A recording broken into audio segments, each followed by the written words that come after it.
Okay, we're here with Toby Leary of Cape Cod Gunworks. He's the co-owner here. And I was just in the area stopping by. I heard that you guys have a signature drive going on. And I heard it's like really important, that has to do with our civil rights as Massachusetts citizens. Can you just tell us what's going on? Yeah, absolutely. Thanks for stopping in. We have launched a ballot campaign called the Civil Rights Coalition. We are trying to recall our rights that the legislature voted away on July 18th, and then Maura Healey signed it into law on July 23rd. There's never been a law that has been passed in any state anywhere in the history of our country that is this bad. This is one of the worst civil rights violations against the constituents of Massachusetts in our lifetime, for sure. And it really winds back the clock to literally Jim Crow era type of laws, where it's restricting certain people, certain ages from owning certain guns. It's banning out-of-state firearm use for hunting purposes. If you have a semi-automatic shotgun for hunting ducks, you're no longer allowed to bring it in the state and hunt. And this is the classic example of a solution in search of a problem. Instead of coming after the people who are to blame for violence in our cities, in our towns, in our state, they want to levy or lay the blame at the gun owners' feet. Michael Day, the chairman and architect of H 4885, the law that passed and has become known as Chapter 135 of the Acts of 2024, said that one of the reasons people move to Massachusetts is because they can walk down the street without someone coming up to them and becoming a menace to them. What he's implying is that lawful, peaceful gun owners in this state are a menace to society, and nothing is further from the truth. They are the most peaceful, lawful people of any demographic, including law enforcement, including any segment of society. Gun owners, year over year over year, are the safest, most responsible segment of society, because they want to make sure they don't run afoul of their law so that they would somehow surrender their Second Amendment rights. And at this point, the people of Massachusetts are fed up. We're sick of being blamed for every negative outcome with a firearm. We're sick of being blamed every time there's a horrible tragedy by some psycho evil person in society that wants to kill or maim innocent people. When really what the state should be doing is thanking those that choose to be armed, because one thing that has been shown through time is an armed society is a peaceful and polite society, and more guns in society by lawful people results in lower crime. It happens every time it's tried. On the other hand, whenever there's this big tranche of gun control that happens, you'd think if guns are the problem, you remove them from society, then crime should go down. But we've seen the exact opposite happen.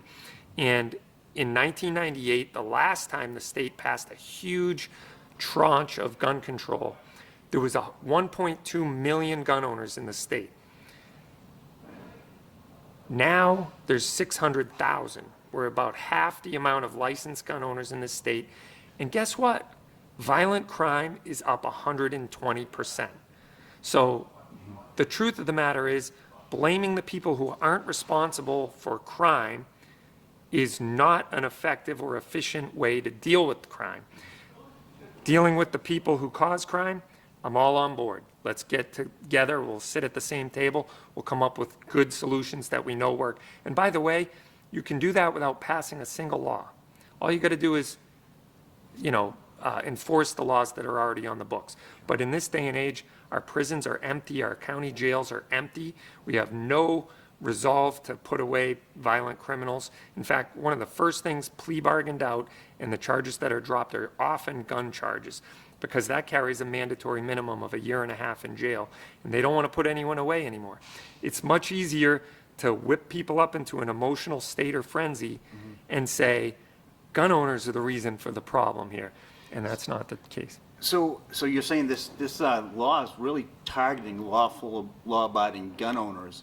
Can you give us an example of how this is going to affect the average gun owner that chooses to carry a firearm to protect himself or his family, out in public or wherever, like he's been doing maybe, or she's been doing for maybe 10 or 20 years? Yeah, sure. There's a lot of new restrictions on where you can carry, and also the guns that are already on an approved weapons roster. Massachusetts is one of 2 states in the country that has a special roster that the state approves every gun for sale when it comes to handguns in the state. And now, all of the guns that have already been tested, already been approved, there's certain ones on there that we will no longer be able to sell if this law stands. So people who have already have a truncated list of guns that they can buy, they've already done their research, they come in all the time and say, oh, I'd like to buy fill in the blank, whatever the gun is, and I have to inform them, I'm sorry, that's not a Massachusetts approved firearm. And now there's even less guns that we'll be able to sell. And this is where the rubber meets the road, is long guns have now been added to that list. So as of October 24th, there's not a rifle or a shotgun that I will legally be able to sell in this store should this law stand. All those long guns behind me that are for hunting or for duck hunting or bird hunting or self-defense, I won't be able to sell a single one. So gun shops in Massachusetts are left with a horrible choice. A, break the law, or B, comply with the law and not be a viable business anymore. They'll literally have to go out of business. It'll cost jobs, it'll cause businesses to shut down, and the truth of the matter is that there'll be people who will wake up on October 24th having done nothing different and all of a sudden be a felon in the eyes of the state. That should never happen. And where can, like, if you're legally carrying a firearm now, where can you, sorry. If you're legally carrying a firearm now, where is it illegal now to go? I try to read the law and it's kind of confusing. Yeah, every town, state, municipal buildings will now be off limits from carrying a firearm. Ironically, polling places are one of those. You can't exercise your Second Amendment while you're in there exercising your right to vote. Think of the irony of that. So that's one of the many places, but any state or municipal public building now will be off limits. You won't be able to What carry. about police officers and government officials that are like part of law enforcement? Are they still able to carry? Yes, police officers have been exempted, and well, certain police officers. There's now, we've joked around a lot that there's a 2-tier justice system in Massachusetts. There's 2 classes of people. One was law enforcement that had one set of rules that applied to them, and the rest of us who weren't sworn police officers had another set of rules. Well, now there's 3 sets of rules because there's police officers that are exempt, then there's campus police that now have to comply with the same rules as us. MIT the campus police department will no longer be able to deploy AR-15s, and their firearms will be limited to 10 rounds. So that is a horrible idea if you think about the most likely place for some psycho or evil person who wants to shoot up a school, right, to know that the campus police don't have adequate protection. So only certain people can qualify to basically protect themselves and others in certain areas, and that's decided by the government? Yes, right now there's a lot of language in this new bill. By the way, this bill is 116 pages long. If you try to read it, you're going to be left with a lot of questions, unanswered questions. And one of the big aspects of this law is licensing. They're changing the whole licensing scheme here in Massachusetts. They're putting it into the hands of the state police. They are requiring them to write the curriculum. It's probably going to have an 8-hour requirement. You're going to have live fire training. And this is all in a post-Bruin world where the Bruin decision said that you can no longer arbitrarily issue licenses. You can't be a may issue state. You have to be a shall issue. So in other words, if you're not a prohibited person, you get licensed. The state is really trying to rein that back in and go back to their old ways of limiting who can and can't carry what by making the bar of entry so high. There's going to be people in the inner city that don't have a car that now will have to Uber to a range facility outside the city because there's very limited access to live fire training facilities, and at great and tremendous expense to themselves. There's literally irreparable harm that will be had by the constituents of Massachusetts just trying to comply with this law. So I understand there's a lot of problems with this law. I glanced at it and tried to make some sense of it, and it's really just a lot of, it's confusing. It just goes on and on and on, and it seems like, I think you're right, I think it's targeting people that it shouldn't be targeting. Right. The lawful, law-abiding citizens that comply with the law, but now, as you're saying, they now potentially are criminals without knowing it too. So I want to talk to you more about that stuff and get more into that, because I want to visit this issue from time to time in the days and weeks to come. Is that okay? That'd be great. Yeah, anytime you can come on in. We're really thankful you came in and are calling attention to this, because so many people don't even know that their rights have been voted away. Unconstitutionally, by the way, there's no provision in any federal or state document that allows the legislature to infringe upon any of your enumerated rights, and yet they did it anyway. I would say in violation of their oath of office. So thank you for calling attention to this very important subject. Whether you're a gun owner or not, this should really make the hair on the back of our necks stand up. That government officials, that legislators, elected officials walked in and violated their oath of office. They can do it to the Second Amendment. They can do it to every other amendment. Well, I heard you on the Howie Carr show, and I caught a bit of that conversation, and it sounds like they're not stopping there with the Second Amendment. They sounds like they kind of started heading towards the First Amendment with you, and that kind of really concerned me, because that concerns everyone. Right. Can you explain real quick, do you mind, just telling us what happened there? Yeah, sure. There was some signature collectors. We're here doing this ballot petition. We got to get 49,716 certified signatures by like October 7th. And so there was a group of people at the Big E last Thursday, I believe it was. And Thursday. And they were there. They'd been there before, and they said, no problem. You're well within your rights, constitutional rights to be here. And then Maura Healey showed up with her entourage, and there was people in the background holding signs, come sign the petition and protect your Second Amendment rights.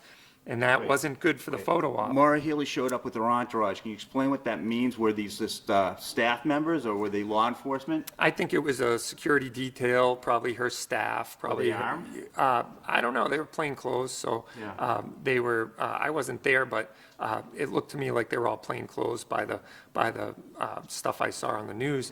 And so immediately, once the cameras started rolling, they told them they can't have their signs in the background, and they said, okay. So they put their signs down, and then they said, actually, you can't even be here, you need to leave. And they escorted them outside of the Massachusetts State Building at the Big E.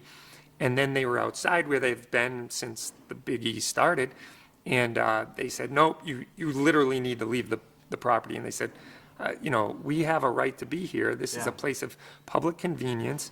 As long as we're not restricting anybody's movements, we're not intimidating people, we have a right to be here. And they said, nope, you're leaving. And so they escorted them off the property and said, that's the way it is. And they said, well, what changed since last Friday, since we talked to you? And they said, well, people are complaining. Well, we know the only ones who were complaining were the ones who had just walked in and didn't want the signs in the back for the photo op. It's extremely troubling, and I'm sure you've got a few more anecdotes to share with us, and we've just begun to get into this to educate the public. I'm surprised more media agencies aren't on this. I know certain ones are, but they're very few.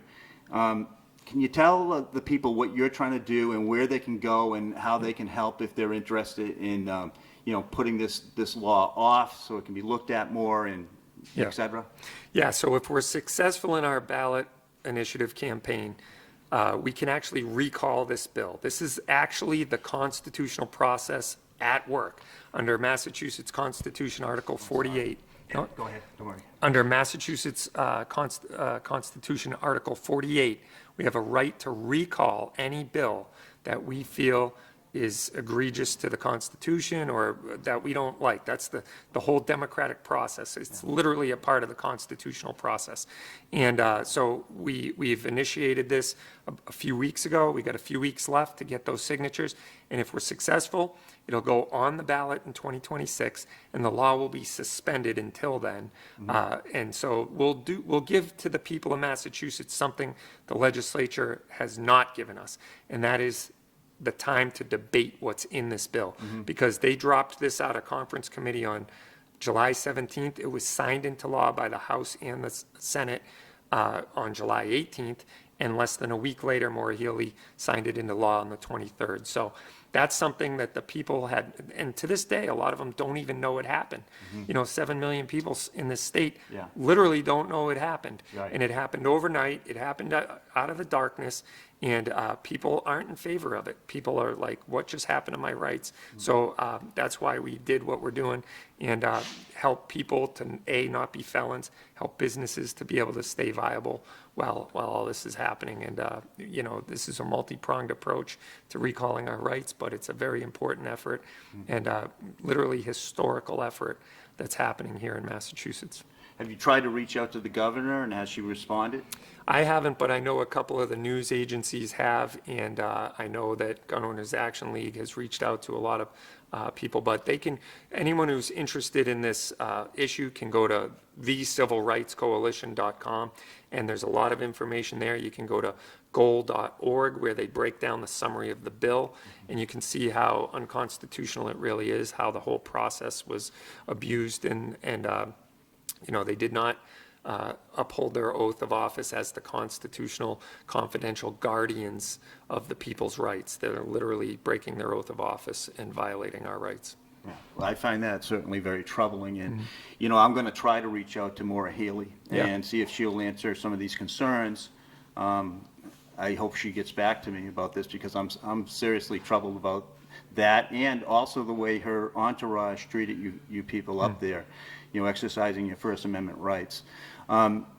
So where can they, again, can you just tell us where they can come to sign and how they can get involved if they want to sign that petition of yours? Yeah, they can certainly sign at Cape Gun Works, but we have over 85 businesses now throughout the state that have petitions daily, and you can go to thecivilrightscoalition.com or fightbackma.org, and there's an interactive map. Click on it, and you'll see the whole state appear. There's pins all over the state. Click on a pin in your area, and you'll be able to go to that area and sign.